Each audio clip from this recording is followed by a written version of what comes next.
وداعیا الاللہ باذنہ. قرآن کہتا ہے یوں بلایا نبی صلی اللہ علیہ وسلم نے. پھر سوچئے بلال پر ظلم کتنے ہوئے ہیں, کتنا مارا گیا ہے. کبھی بلال نے واپس جانے کا خیال کیا ہے؟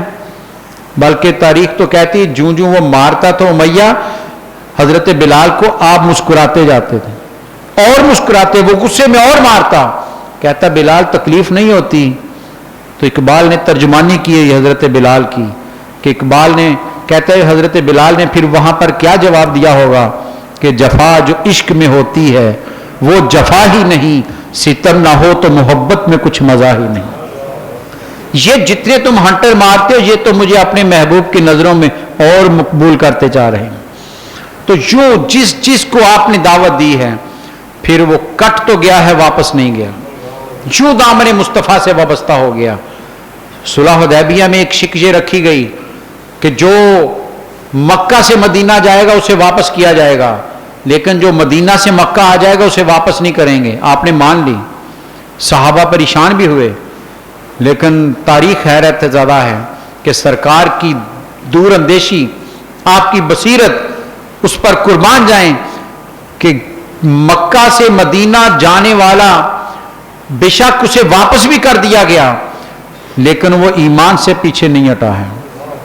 مکے والوں نے ظلم بھی کیے, ابو جندل کا واقعہ دیکھ لیجئے, مارا بھی لیکن ایمان نہیں چھوڑا, اور مدینہ سے کوئی واپس آیا ہی نہیں.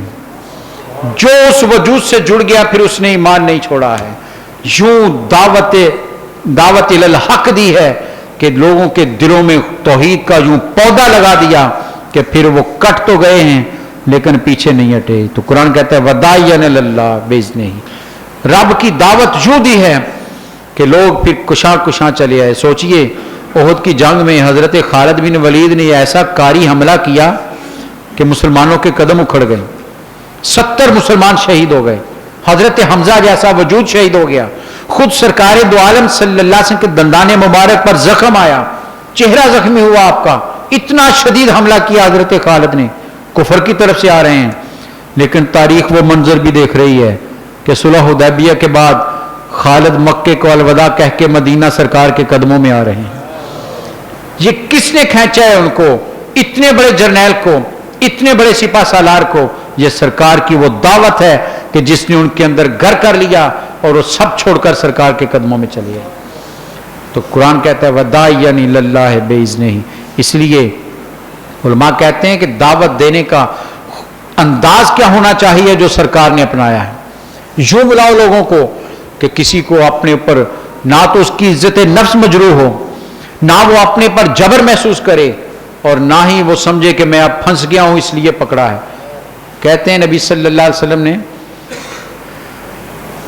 کہ ایک قبیلے کا سردار پکڑا گیا, جنگ میں باندھ دیا گیا مسجد نبوی میں ستون کے ساتھ. آپ گزرتے ہوئے جب بھی اس کے پاس سے آتے تو اسے کہتے ایمان لے آؤ, وہ آگے سے آپ کو برا بلا کہتا, آپ مسکرا کر چلے جاتے. یہ آپ کا معمول رہا, آپ گزرتے ہوئے اسے دعوت دیتے وہ ایسے ہی کہتا رہا. جب بھی گزرتے آپ دعوت دیتے وہ آگے سے آپ کی شان میں گستاخی کرتا, آپ نے کبھی اس کا بدلہ نہیں لیا, کبھی اس کا جواب نہیں دیا, مسکرا کر چلے جاتے. 2-3 دن ایسے ہی گزرے, تیسرے چوتھے دن آپ نے صحابہ سے کہا اسے چھوڑ دو, رہا کر دو. صحابہ بڑے حیران ہوئے کہ یہ روزانہ نبی صلی اللہ علیہ وسلم کی گستاخی کرتا ہے, روزانہ آپ کی شان میں بے ادبی کرتا ہے, آپ نے کچھ کہا بھی نہیں اسے, اور کہا اسے چھوڑ دو. فرمایا حکم دیتا ہوں چھوڑ دو. اس کو چھوڑ دیا, فرمایا جاؤ تم آزاد ہو, چلے جاؤ. تاریخ کہتی وہ گیا, لیکن حضرات گرامی جو وہاں آ جائے وہ جاتا کہیں نہیں ہے. کہتے ہیں وہ مسجد سے نکلا, تھوڑی ہی دیر گزری کہ پھر مسجد میں آتا دیکھا گیا. صحابہ نے حیران ہو کر دیکھا کہ یہ تو واپس آ رہا ہے, اسے تو ابھی رہا کرنے کا حکم دیا تھا. واپس آ کر سیدھا نبی صلی اللہ علیہ وسلم کے پاس آ گیا اور کہنے لگا اے محمد صلی اللہ علیہ وسلم مجھے بھی کلمہ پڑھا کر اپنے غلاموں میں شامل کر لیجیے. یہ ہے دعوت کہ وہ جیسے چاہے اپنا ضعف دکھا رہا تھا, سرکار محبت بانٹتے چلے گئے اور آخر وہ گرویدہ ہو کر سرکار کے قدموں میں آ گیا. یہ ہے تبلیغ کا انداز. جب آپ کسی پر سختی سے بات کریں گے وہ پھر آپ کی بات نہیں سنیں گا. آپ تو ہمیشہ نرمیاں بانٹنے آئے تھے, سختی تو کی نہیں کسی پر. ایک شخص آیا کہ نبی صلی اللہ علیہ وسلم کے پاس, آپ نے کہا, اس نے کہا جی ایمان لانا ہے تو کیا کرنا ہے؟ آپ نے فرمایا 5 وقت کی نماز پڑھنی ہے. وہ سوچنے لگ گیا, سوچ کر کہنے لگا جی 5 تو دن میں بہت مشکل ہے. آپ نے فرمایا کتنی پڑھ سکتے؟ اس نے کہا جی 2 پڑھ لوں گا. فرمایا چلو وعدہ کرو 2 پڑھو گے. اس نے کہا جی وعدہ 2 پڑھوں گا. آپ نے کہا جاؤ. وہ چلا گیا. کچھ عرصے کے بعد وہ واپس لوٹا.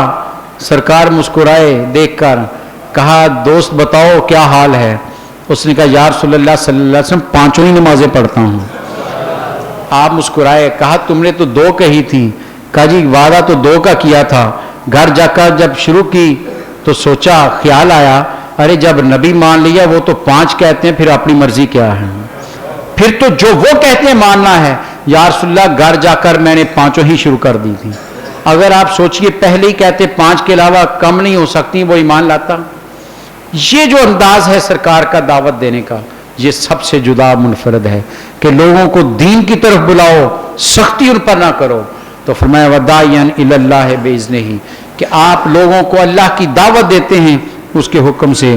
وسراجا منیرا, اور قرآن نے کیا خوبصورت جملہ لفظ استعمال کیا, چمکتا ہوا آفتاب. ایسا آفتاب جو خود تو روشن ہی روشن ہے, جو اس سے جڑ جائے وہ بھی روشن میں ہو جاتا ہے, اور ایسا روشن ہوتا ہے. علماء کا یہ صرف روشن ہی نہیں کرتے, بلکہ جو جڑ کر روشن ہوتا ہے وہ پھر آگے وہ بھی روشنی پھیلانے لگتا. چراغ سے چراغ جلنے لگتا ہے, روشنی آگے سے آگے منتقل ہوتی چلی جاتی ہے.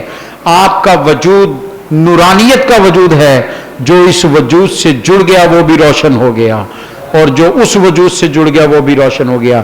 اس لیے سرکار نے فرمایا تھا صحابی کن نجوم, ارے میرے صحابہ تو ستارے ہیں, چمکتے ستارے ہیں. بِأَيِّهِمْ اقْتَدَيْتُمْ اهْتَدَيْتُمْ وَكَمَا قَالَ, فرمایا جس کا بھی دامن پکڑو گے تم ہدایت والے بن جاؤ, کیونکہ یہ خود اتنے روشن ہو چکے ہیں کہ اب جو ان کے دامن سے وابستہ ہوگا وہ بھی ہدایت پالے گا. تو قرآن کہتا ہے وَسِرَاجًا مُنِيرًا, ارے ایسا روشن نورانی وجود کہیں دنیا میں اور نہیں آیا کہ جس کے چہرے کی تابانیاں دنیا دیکھ کر ایمان لے آئی ہے, جن کے چہرے کی جھلک دیکھ کر لوگ دامن مصطفیٰ سے وابستہ ہو گئے. اور صحابی کہتے ہیں کہ یا رسول اللہ اگر قرآن نازل نہ بھی ہوتا آپ کا چہرہ ہی ہدایت کے لیے کافی تھا. تو قرآن کہتا ہے وَسِرَاجًا مُنِيرًا, ایسا رسول بھیج رہا ہوں. رب کہہ رہا ہے ایسا رسول تمہارے پاس آ رہا ہے جو تمہارے پر گواہ بنے گا, تمہیں خوشخبریاں سنائے گا, تم غلط کرنے لگو گے تمہیں روکے گا اس سے, اور تمہیں خدا کی طرف بلائے گا, اور پھر جوں اس کے قریب آتے چلے جاؤ گے وہ روشن تو خود ہے ہی, تمہیں بھی روشن کرتا چلا جائے گا. اللہ تعالیٰ مجھے اور آپ کو سرکار کی توصیف کرتے رہنے کی توفیق عطا فرمائے. ہر وقت ان کی مدح کرتے رہیے, انہی کا ذکر کرتے رہیے, کہ یہی زندگی ہے اور یہی بقا ہے کہ جو ان کو یاد کر لے وہ باقی رہتا ہے. میں سو جاؤں یا مصطفیٰ کہتے کہتے, کھلے آنکھ سلے اللہ کہتے کہتے, وآخر دعوانا ان الحمدللہ رب العالمین. مولاي صل وسلم دائما أبدا على حبيبك.